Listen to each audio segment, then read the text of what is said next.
a été à me demander un très gros sacrifice. Le sacrifice humain, en fait, qui a été la vie de ma mère. Parce que faut quand même le préciser que la mère, en fait, c'est quelqu'un qui est dans la vie de tous les jours la plus importante.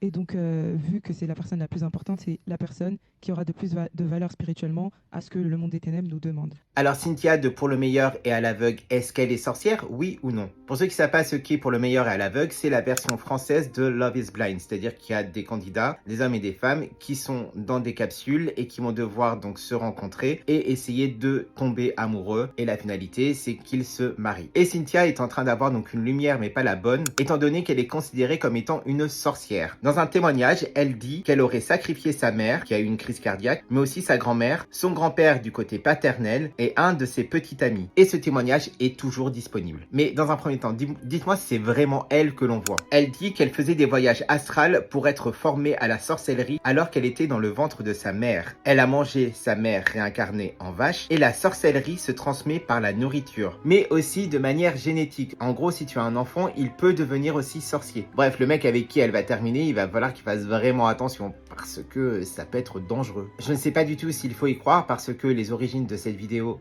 c'est un peu étrange. Cette église n'a pas l'air d'être une église très conventionnelle. Et si c'est bien Cynthia dans cette vidéo, j'ai vraiment de la peine pour elle, car à 11 ans, te faire porter la responsabilité de la mort de ta mère, de tes grands-parents et de l'accident de ton petit ami, je trouve que c'est horrible. Maintenant, j'ai hâte de savoir si Cynthia va répondre. Dès que j'en sais plus, j'en referai une vidéo, donc n'hésite pas à t'abonner. Je fais des vidéos sur les séries et les films. Et dis-moi dans les commentaires ce que tu penses de cette histoire.